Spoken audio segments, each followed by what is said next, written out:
Hello, everyday leaders. And tonight is Thursday, June 18th, I think. It's every day. It's a struggle for me. I think it is June. It is June 18th. I always have to check. Tomorrow is 13 weeks. It's Friday. It's 13 weeks that we've been in this crazy quarantine. COVID-19, for those of you that are listening post this broadcast, and whenever you're listening to this, we are going through this COVID-19, and it has been absolutely crazy. And so, all of the everyday leaders that I have found in my life, I am choosing to celebrate to help you all through COVID-19. And this series has been really fun because on Personal Growth Live, we're all trying to figure out ways that we can deal with whatever it is that we haven't overcome yet. And just like the 50 and 50 podcast, it's all about developing these strategies. So, tonight, I am bringing you another fabulous everyday leader, and Kristianne David Rushton is joining us to talk about her Facebook group, especially for busy moms that are trying to take back the things that are stressing them out in their lives. And what a great topic. And I said, you have to come on and share this. So Kristianne, thanks for joining us tonight. Thanks for having me. I'm so excited. This is really great. Now, tell everybody you're not in Indiana, so tell everybody where you're from. So I am from Utah, but I'm a California girl. I'm a beach girl, beach bum, which Utah sadly does not have beaches, but that is where I reside.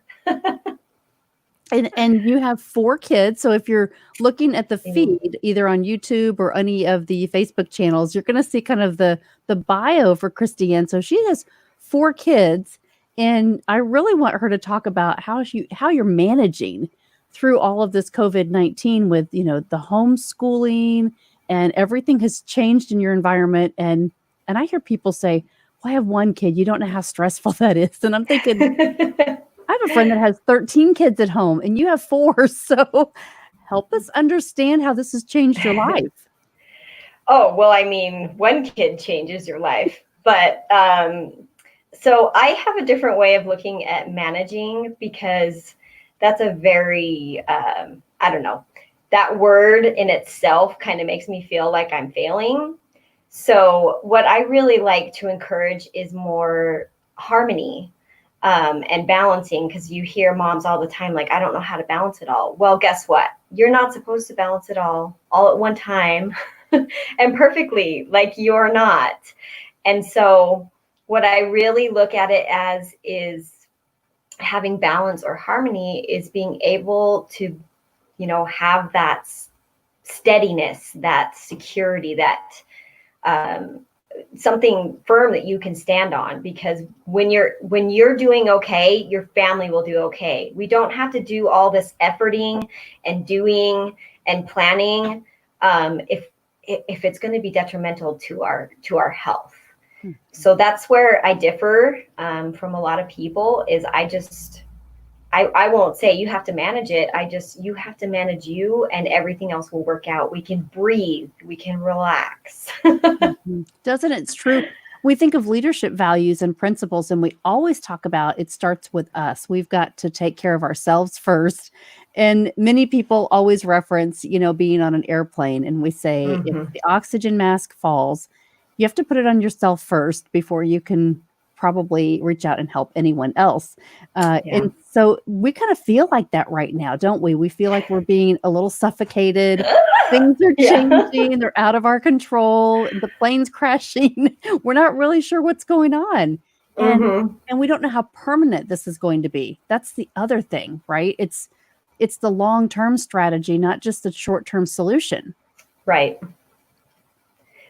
And yeah, but if you have that plane going down feeling, what are you going to do? Your brain is wired for survival. So it's going to put you in this survival mode, and you can't balance and you can't manage things from that perspective.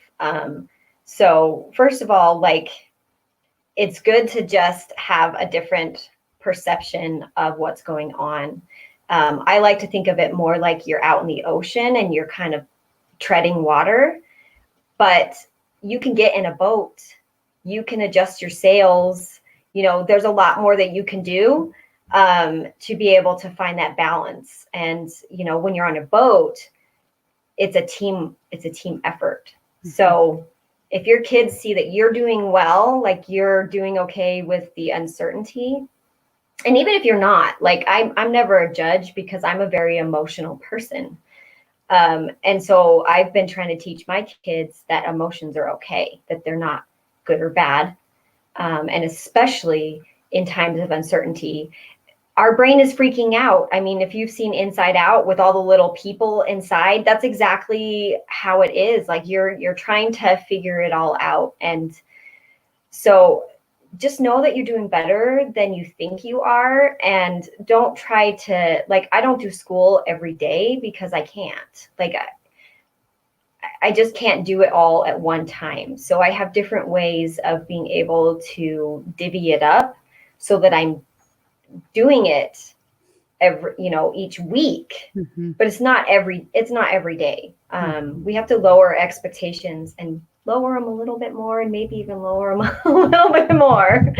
But what's important is what you said is it has to be manageable for you, right? It really has to, you have to figure out like what works for you. And so if somebody gives you the guideline to say, well, this is our expectation. And so many times, even in relationships, we say, well, I can't meet your expectations. And so maybe they're unrealistic. And when you think about that with 4 kids, how old are your kids, Kristianne? So I've got a 15-year-old, a 13-year-old, a 9-year-old, and 7-year-old. And the 13-year-old is my only girl. So I've got mostly boys. And they're a different breed. So. Mm-hmm. And what has been their biggest overcoming or obstacle that they've overcome during this last 13 weeks? It's been depression. And thankfully, my kids have a lot of awareness. And so, I recognize the signs, they recognize the signs, and we're trying to help our oldest, who's dealing with that a little bit right now. But again, it's not good or bad. Depression is just where our head's at. Mm-hmm. And so, I'm trying to empower him and just be like, even if you're not feeling like you want to do anything, or you're bummed out because you can't be with your friends, like you can choose. You can choose to sit and play video games and, wallow, or you can try to just do one thing different today. I don't make them do a complete overhaul. I'm just like, let's just do one thing. Like whether it's getting him out of the house, whether it's getting him to do one of his chores. Again, it all comes to what can I reasonably expect? Because let's be honest, it's not homeschooling, it's crisis schooling. So wow. It's totally different. I didn't come up with the term, but when I heard it, I was like, it's so true. Like we're all in survival. Like, what do we do? How do we figure things out? And so your kids are looking to you. Wow. Mainly. So, but don't worry if you do have those freak out moments, because that's normal. That's normal. But you just got to know the difference between a brain that is able to manage things well, because they're managing their thoughts and their emotions and things, and a brain that is stressed out and maxed out and can't. Mm-hmm. And so that's what I'm seeing the most is people are overwhelmed and they're just feeling like they're pulled in all directions, and they're just feeling like they have to have it all figured out. And I'm just, maybe you need the permission. I don't know. That's kind of what I'm feeling, is just giving you permission to just do one thing and then be like, cool, I did that, and then do something else, and eventually, I mean, because when we're in school, we got to build on things. And I think it's the same with motherhood, and especially in times of uncertainty. Mm-hmm. Well, and what you said is so true. Sometimes we need somebody to give us permission, right? Just to say, it's okay. You don't have to achieve all of this today. You can, somebody made a post today and they said, okay, God, I didn't get everything on my list done, but you didn't get everything done in one day either. No. And so I'm like, what, how great is that to just bring us back into perspective that we think sometimes we have to conquer everything that's on our mind or everything on our list or everything in our family. And we really don't. And especially now, because we're on such different schedules. And what I love that you said is about capacity, right? We as adults have a different capacity and a different reality. And so we have to be that mentor for the people around us that haven't yet experienced, like, this isn't going to be forever, but it's going to be longer than just a day, right? Mm-hmm. And it's going to be longer than 12 weeks because we're experiencing that. But to Exactly. give them a guide, right? To be able to say, hey, I'm your champion. Whatever you need to do, whatever this looks like for you, it's okay. It doesn't have to look like all of your other siblings, or it doesn't have to look like Mm-hmm. mom and dad. And so I think that's really important. And I love this title of crisis schooling. This is the first time that I've heard that, but Oh, I awesome. think it's so appropriate. Mm-hmm. Yeah. Mm-hmm. Yeah. And, I kind of I don't know if this will help further drive my point and what you're talking about as well, is I kind of look at it like we're the thermostat of the home. So if we're in panic, frustration mode, our kids are going to pick up on it. And some kids are wired really to the point where they're really absorbing and internalizing things, and they'll get stomach aches and headaches. So if you look at it as a thermostat, all you got to do is turn the dial a little bit. So if you're dialed in to your own harmony, to your own calm, whatever, I would encourage you to pick a word, something that brings peace to you.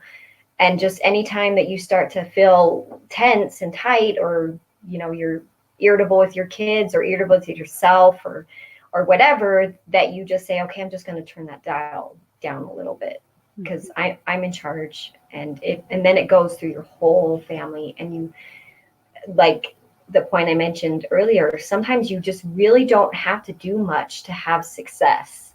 You just have to make sure that you are secure and solid and safe, because that's what your brain is listening to. That's what it's responding to. Well, and what a great lesson for your kids, right? To say it's about you. And so don't try to compare yourself. All these leadership lessons that we teach, and saying, becoming aware of what triggers you to make you feel depressed. And that depression is just a mood for today. It doesn't have to be a clinical diagnosis. It's okay to feel like, I'm not sure if I'm going to be able to get through this today unless I take a deep breath or go for a walk, or just have something to say, I need to relax and think about a word or read a book, right? And it's building those strategies as a family to help your kids understand that once they grow up, once they get older, they're still going to have these things that come into their life that are obstacles. And they can really use these their entire life, not just for today, not for the pandemic. They are strategies, and that they can continually add back into their own world, and keep them in that centered zone and feel really confident about their life. So important, Kristianne, that you're teaching your kids this at this stage, and that they're being, that they're accepting that, and they're kind of walking in that purpose. That's really difficult to do. Well, I'm not going to profess that I'm perfect at it, but we are trying to learn from each other. And that's the biggest difference than my childhood growing up. Is it was very much like, you do it this way, and you're too sensitive, you're meant to be seen, not heard. Like, I'm not like that with my kids. And I think a lot of us aren't anymore, because it doesn't work. All it does is create disease inside yourself and disharmony in your home, and a whole host of other problems. Believe it or not, your kids know what you're telling your husband or your girlfriends about your kids. Like, they're so perceptive. They're like little sponges. And so think good things, feel good things, and your home's going to change. Mm-hmm. Man, it's all about mindset, isn't it? Because if you're thinking that in other environments, your energy comes back at what you're feeling, what you were just feeling, what you were just talking about. So keeping in that real positive mindset all the time, and figuring out a way. So if it doesn't feel right for you, figuring out a way to make that a positive experience, right? Because some people say, you have no idea what it's like to be a mom of these kids, right? They'll say, you have no I've idea. been there. And so tell me about walking through that, just kind of getting back to your own center as a parent. Well, a little background on my kids. One is for sure diagnosed with oppositional defiance disorder.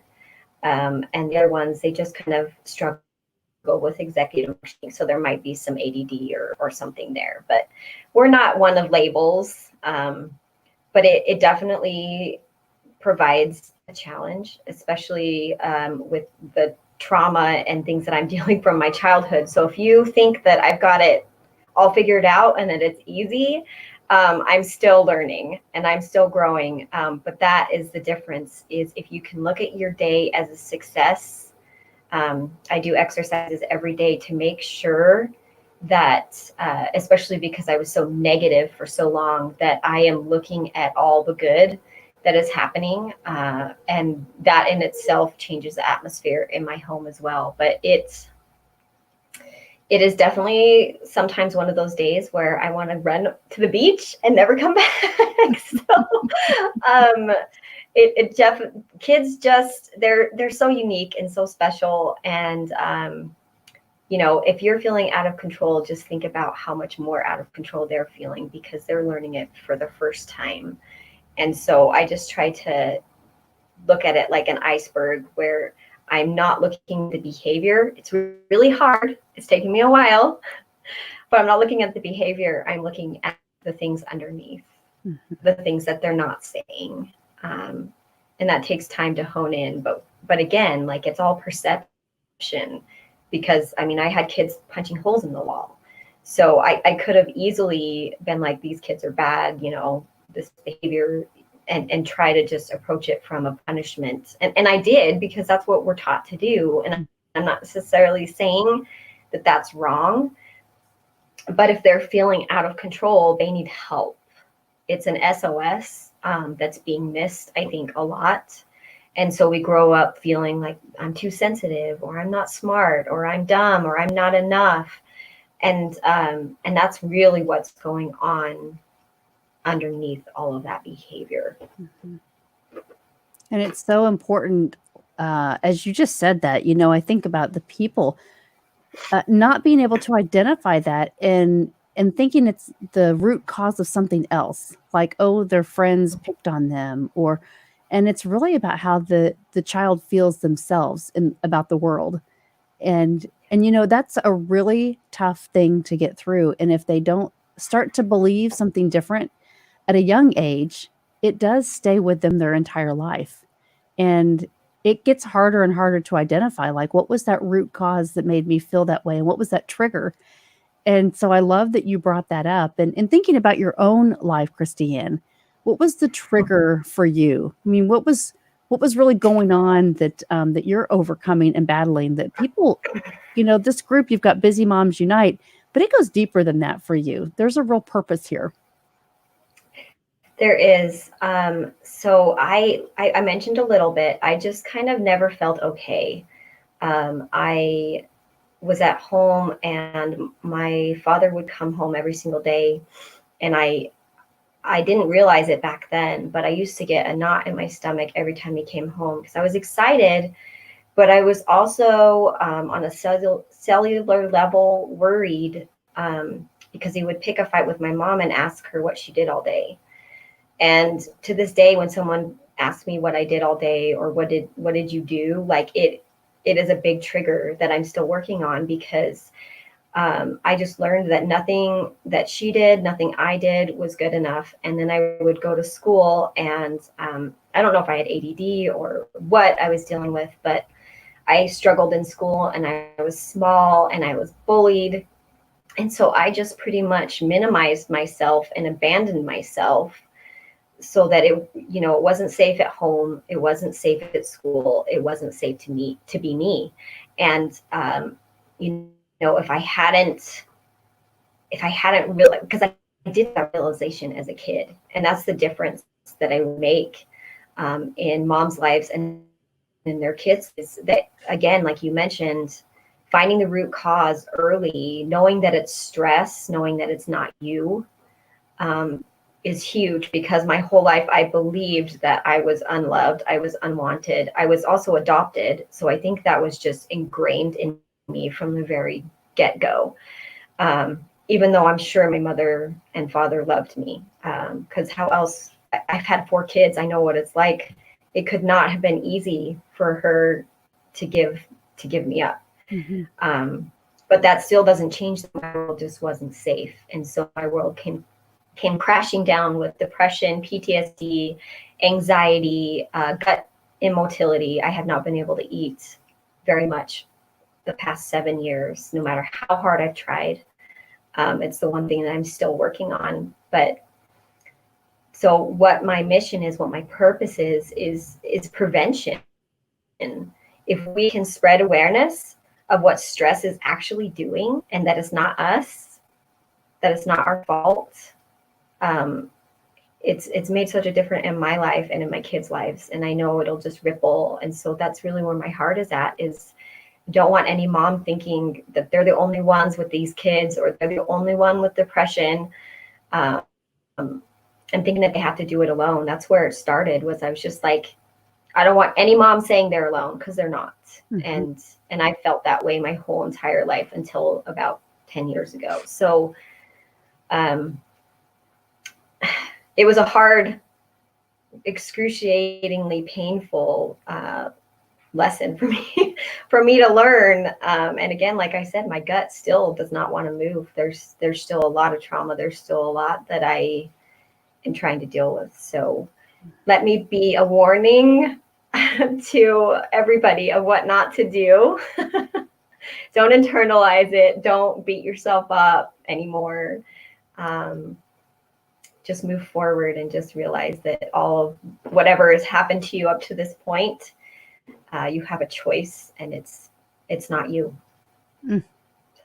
That's so powerful. And I want people to, I'm putting this on the screen here. If you want to be more connected to Kristianne and know more about her story and really have her help you on your journey of uncovering some things and just really balancing everything that's going on in your life right now and feeling like you may be suffocating and you don't have some choices and you need kind of some answers of the next step. Go to this Busy Moms Unite Facebook group and join Kristianne and tell her that you saw her on this live interview and just connect. And maybe there's some solutions that you haven't tried over the last 13 weeks. And maybe it's that one thing new that you'll try tomorrow and that can really help you and your family just get back to that center, because there are so many things that are happening.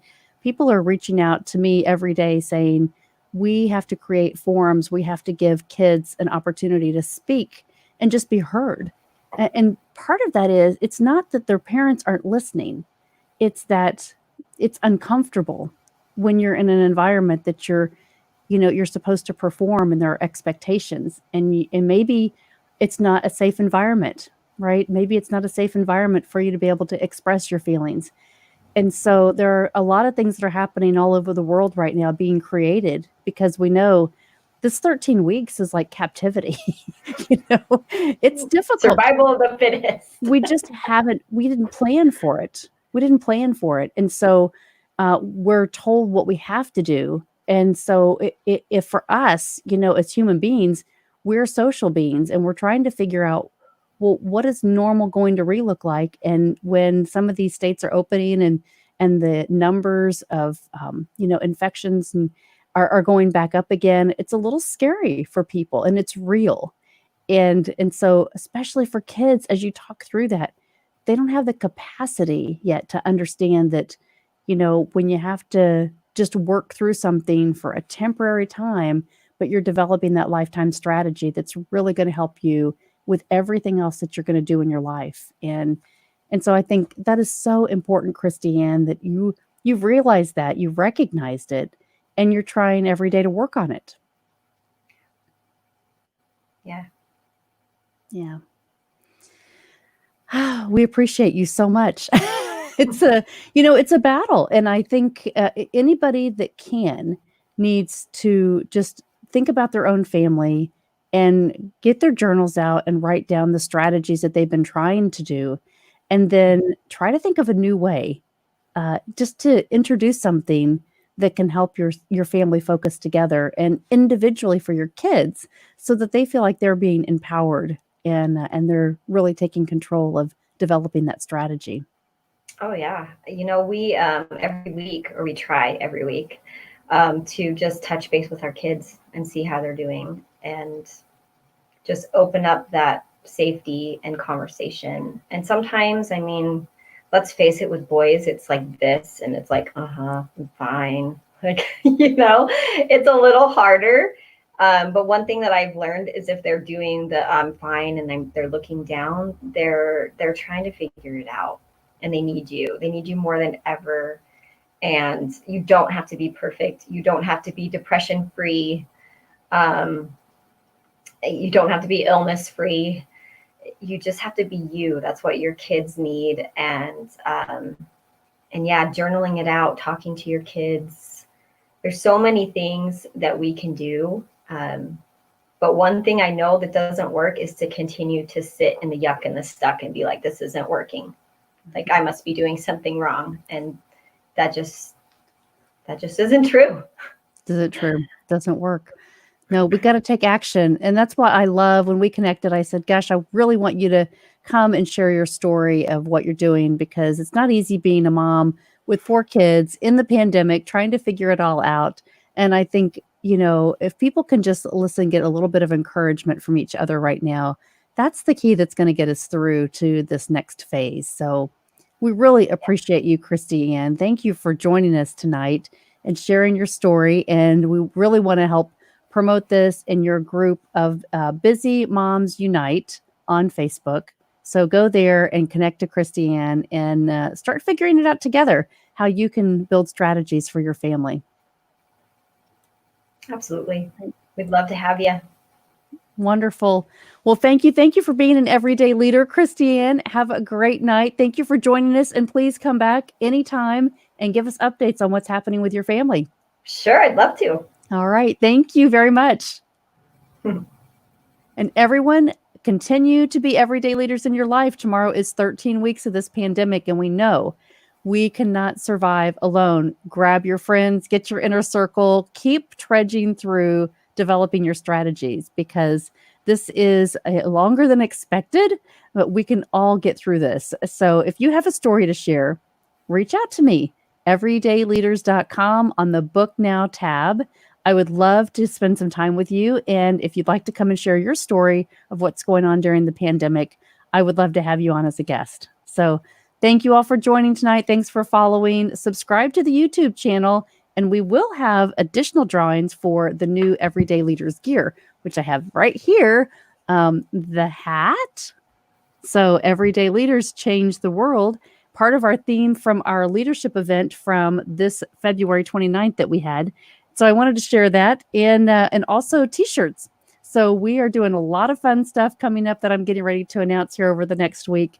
But I really appreciate all of everybody that follows, sends me notes and emails about how much you're enjoying these guests from the pandemic and COVID-19, the strategies that we're learning. So again, Kristianne, thank you for joining so much. Have a great night, and please come back and visit us. All right. Thank you. Thank you.